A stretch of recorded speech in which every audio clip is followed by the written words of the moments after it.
ગઈકાલે કેવું તું ખબર? શું? શાકભાજી લેવા ગયો તો એક જણે મારા હાથમાં પૂરી ભાજી પકડાઈ દીધી લા. હે?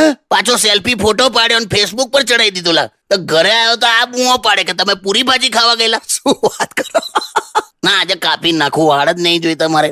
એક વાત કહું, અસ્ત્રો લઈ લો ને આખું બોડું જ કરી નાખો. બરાબર, તું હશે પલંગ પર ઓસ્ટ્રીચ નું ઈંડું પડ્યું એવું લાગે પછી. અરે આમે ઉનાળો છે, હવે થઈ જાવ ને આમ બોડા એકદમ મસ્ત. સાચું કહું છું. આખું આમ ટકલું કરી નાખો કાકા. નાલા પછી એ તો તકલીફ થાય. શું તકલીફ થાય? નાલા એ તો માથે વાળ ના હોય ને પછી તમે શાવર લો ને શાવર તો મગજના વિચારો ધોવાઈ જાય. હું તમે આવું બધું બોલે જ બોલ. સ્ટેડ વિથ કિશોર કાકા ઓનલી ઓન રેડિયો સિટી 91.1. પણ વાઇફ થી ડરવાનું છે, લડવાનું નથી. વાહ, ચલો તારે જાતે જ પાણી પીવું પડશે. એ તમે જાઓ છો તો મારા માટે લેતા આવજો ને. મારા માટે લેતા આવજો ને પાણી.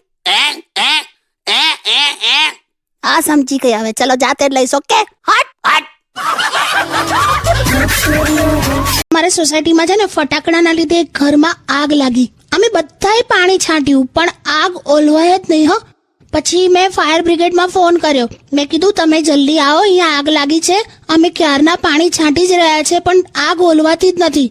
તો મને કેવો જવાબ આપ્યો, મને કે તો પછી બેન અમે આવીને શું કરીશું, અમે પણ પાણી જ છાંટવાના છે. આવો જવાબ અપાય? અરે સાંભળ, તને ખબર છે તે કોને ફોન કરેલો? તે મને ફોન કરેલો, ફાયર બ્રિગેડમાં નતો કર્યો. ઓ માં, તમને લાગેલો? હા, રેવા દો, તમે ના બોલશો તમે ખોટું ગુજરી જવાય. અરે સામાન્ય ખાંસી આવી છે, એમાં શું ગુજરી જવાય? હા, પણ પછી પેલી આગનું શું થયું? કશું નહીં લા, બધું પતી ગયું, કશું નુકસાન નથી થયું, બધું ઓલવાઈ ગયું બધું. એ તો અમે બધી બહેનોએ છે ને ઇન્ટેલિજન્સ વાપરી અને છેક ઓલવાઈ ગયું ને ત્યાં સુધી અમે ત્યાં જ ઉભા રહ્યા. બોલ, એમાં તે હું ઇન્ટેલિજન્સ વાપરી ઉભા. હેલો.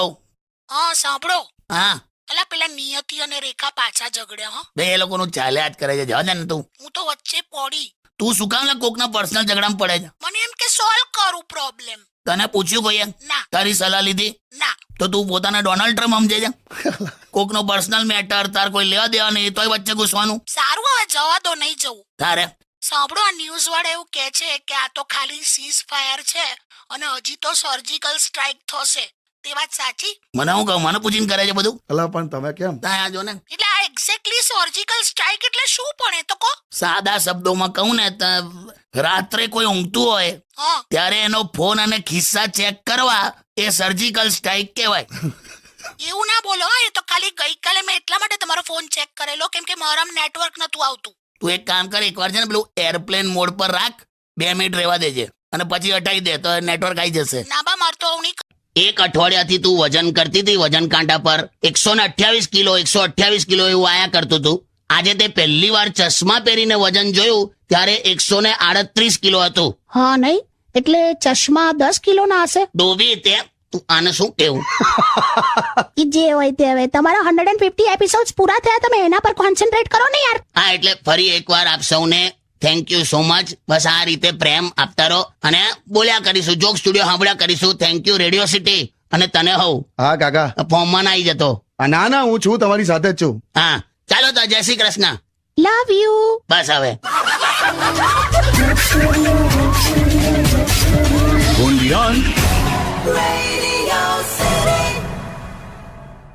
ઓકે, ચલો જો સાંભળો, મને કહો એવી કઈ વસ્તુ છે કે જે લાલ કલરનું હોય અને ટ્રિંગ ટ્રિંગ એવું વાગે? ટેલિફોન લે. ના, પોસ્ટ બોક્સ. ટ્રિંગ ટ્રિંગ તો મેં તમને ખાલી કન્ફ્યુઝ કરવા કીધેલું. તે જાને લીલી. પેલું રોડ વાળું પેલું ગીઝર આવે ને, હે? પેલું સિંગલ રોડ વાળું ગીઝર ના આવે, પેલા ડોલમાં નાખીને પાણી ગરમ કરતા હતા આપણે હોસ્ટેલમાં લા. તેનું શું કર્યું? શાકના રસમ ગાળી દીધું, એવું મસ્ત ગરમ ગરમ થઈ ગયું શાક. ખિસ્સાથી શાક ગરમ કર્યું? બોલો, આવું કરે છે? તપાલ લાઇટર નતું મળતું, કહું છું તે. ત્રીજા ડ્રોવરમાં મૂકે લાઇટર. હાટ, ખોટું બધું હોદાહોદ કરવાનું, ત્રીજું ડ્રોવર ખોલવાનું, આમ વળવાનું, લાઇટર પ્લેટફોર્મ પર મૂકવાનું રાખજે. હવે સમજી ગઈ તું? કશું એક્સ્ટ્રા કામ તો કરવું જ નથી તમારે. તો તમે તું મારી સામે હોસ્ટેલ ના મારીશ. લા કાકા, શું થયું? ના, તું જોજે, દૂધ ઉભરાતું હોય ને ત્યારે તે જોયું છે બહેનો કેવી સડસડાટ રસોડા તરફ દોડે. હા, તો તને શું લાગે છે, દૂધની ચિંતામાં? ના, શું ના?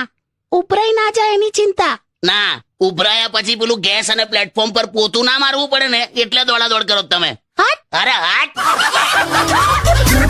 લગભગ સવારથી સરકારી મકાન પર પ્લાસ્ટર મારતી હતી એટલે એટલે સવારથી તૈયાર થતી હતી એમ.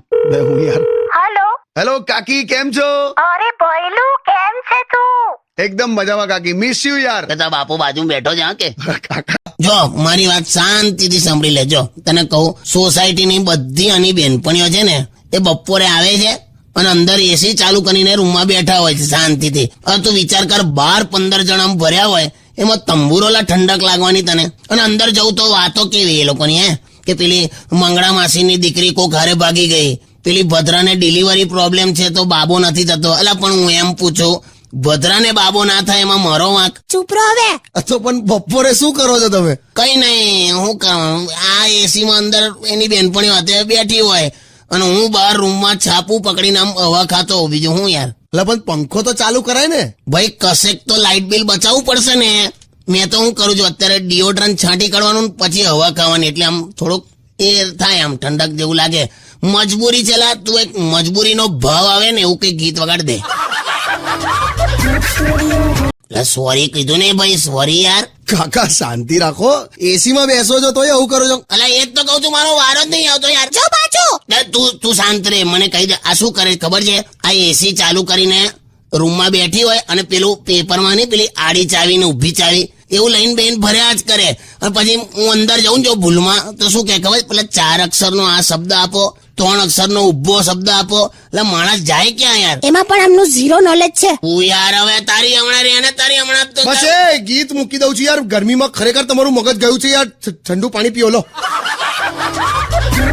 કશે બહાર ફરવા તો નથી લઈ જતા, એટલીસ્ટ ઘરે તો જઈએ. માર્યો ટોન્ટ માર્યો તે. લા પણ લઈ જાઓ ને કાકા, ખંડાલા લઈ જાઓ એમને કાકીને વરસાદમાં ફ્લાઇટમાં બેસાડીને. ફ્લાઇટમાં હો અને તો કાર્ગોમાં જ નાખે ને. શું કાર્ગોમાં નાખે? તું અને હાથી એક જ તળાવમાં નાતા હતા એવું મને ગામ વાળાઓએ કીધેલું. પછી તું નથી ખેંચાઈ એટલે હાથીને બહાર કાઢેલો. નહીં બોલું હવે તમારી સાથે કશું, કોઈ દિવસ નહીં બોલું. એવું ના કરાવે હોય. ના. બેબી, શું? એલિફન્ટ. જો છે ને, આખો દિવસ કચ કચ કચ કચ કચ કચ કચ કચ કચ કચ કચ કચ કચ. તે તમને હસબન્ડોને બહુ કકરાટ લાગે છે અમારી વાતો. બીજાનું નહીં ખબર, તારું તો છે જ. હમણાં તને તાવ આવેલો તો ત્યાં પેલા ડોક્ટરે તારા મોઢામાં થર્મોમીટર મૂક્યું અને એટલું જ કીધું કે બેન 1 મિનિટ સુધી મોઢું બંધ રાખજો. તોય 21મી સેકન્ડે તું બોલી, આમાં કે તાવ પકડી જશે, કેટલો છે મને કે. અરે ખાલી પૂછતી હતી યાર, પણ પછી તો મોઢું બંધ રાખ્યું તું ને 1 મિનિટ સુધી. હા 1 મિનિટ અમને બેને એટલી શાંતિ લાગેલી. મેં તો ડોક્ટરને આવું કીધું કે હું એકાદ કઈ 4 કલાક વાળું થર્મોમીટર શોધી કાઢો. ચૂપ રહો સોંગ વગાડ. પતિનું સ્થાન ઘરમાં એટલું જ છે જેટલું થાળીમાં અથાણાનું સ્થાન હોય ને. ખાવ ના ખાવ કઈ ફેર નહીં. શું કાકા આ બધા કહે છે ને કે દરેક સફળ પુરુષ પાછળ એક સ્ત્રીનો હાથ હોય છે. પણ એવું જ હોયલા, પેલો ઓલીથી કંટાળીને એક્સ્ટ્રા કામ કર્યા જ કરતો હોય તો હું સફળ ના થાય પછી. બધી ટણી જતી રહેલા લગન પછી. આચું કહું, ખરેખર એવું હોય. તારે તું કરજે. કુંવારા હતા ને ત્યારે ઉનાળામાં 1 લીટરની પાણીની બોટલ ભરીને ફ્રીજમાં નતા મૂકતા. એ બધા પહેણ્યા પછી 15 લીટરની ડોલ ઉંચકીને કુલરમાં રેડ કરે. બહુ દુઃખ થયેલા બધું તમે નજરે જુઓ ને. મને એટલો શોખ હતો ને આ વીટી પહેરવાનો. હા મને પહેલેથી આમ વીટી પહેરવાનો બહુ શોખ. હા 1 વાર ખાલી લગનની વીટી પહેરી હતી, પછી બાકીની આંગળીએ જેટલી વીટીઓ પહેરીને બધી ગ્રહ શાંતિની છેલા. જો એક વસ્તુ સમજી લો, શું? પતિ છે ને પતિ, હા એ માથું છે માથું. હા અને પત્ની છે ને ડોક છે ડોક, ગરદન. હા અને ગરદન છે ને માથાને ધારે એ દિશામાં ફેરવે. કિશોર કાકા આ બ્રેક પડ્યો ને હમણાં ત્યારે કાકી એક કમ્પ્લેન કરી. હા મને કે હંમેશા તમે એમની સાથે બહાર જવા માટે ટાળો છો યાર. કોણે કીધું? કાકી જ કે ને. કોણ કે? એટલે બધે નથી આવતા એવું નથી કીધું, મારી સાથે મારા ઘરે રોકાવા નથી આવતા એવું કીધું. પણ મને નથી ભાવતું યાર. તઈ કેટલા હાંકડા માકડામાં હુવાનું આવે છે ને મારા ભાગે. અરે નવું ઘર જે લીધું ને હમણાં, એમાં એટલા બધા જણ છે ને કે પછી તમને એટલા માટે પેલા જૂના ઘરે સુવાનું ગોઠવીએ છે. આખું ઘર તમારું.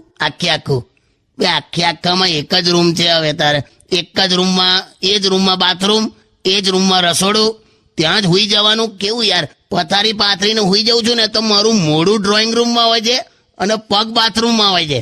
પેલે દિવસે મને રાત્રે એકી લાગી તો તું નહીં માને, ટોટલી મારું શરીર તો ડ્રોઈંગ રૂમમાં જ હતું પણ બસ બસ બસ બસ બસ ના આવશો ઓકે ગીત વગાડ હલો હેલો ભૈલું કેમ છો બધા અરે કેમ છો કાકી તમને બહુ મિસ કર્યા યાર આજે જોક સ્ટુડિયોમાં ક્યાં છો અરે હું ઘરે જ છું આઈ ચાલ ચા પીવા અરે શ્યોર પાક્કું સાંભળો તમે ઘરે આવો છો ને હા ચા મૂકું છું અને સોસાયટીના બધા લોકોને છે ને મારા હાથની જ ચા પીવી છે બહુ બધા ભેગા થઈ ગયા છે બોલો કેટલા લોકો છે લગભગ 150-200 હશે 150-200 ચા એમ એક કામ કર ઉપર પાણીની ટાંકીમાં જ ચા બનાય નીચે નળમાંથી ગ્લાસ ભર લેજો છોડો ને તમે આવો હું મેનેજ કરી લઈશ બધું ચલો બાય ચલા મને મૂકી હેલો હેલો કેમ છો હું આવી ગઈ હા પાછી આવી ગઈ ઘેર કેવું રહું અરે મસ્ત આ છે ને આ નવું પાર્લર વાળી પણ બહુ જ મસ્ત છે ને એટલું મસ્ત ફેશિયલ કરી આપ્યું મને એમ આમ આખો ચહેરો આમ ચડકાટ મારે છે એકદમ ચકાચક કરી નાખ્યું મને લાગે છે એ છોકરી છે ને બહુ અનુભવી છે નથી અનુભવી નથી એ પાર્લર તો હમણાં જ ખોલ્યું એ પહેલા વાસણ માંજતી હતી ચાલુ કર્યું તમે અલા કરે પહેલા વાસણ માંજતી હતી એટલે તને આમ તારા ચહેરા પર ચડકાટ બોલાવી દીધી હશે ખ્યાલ આવ્યો તને બહુ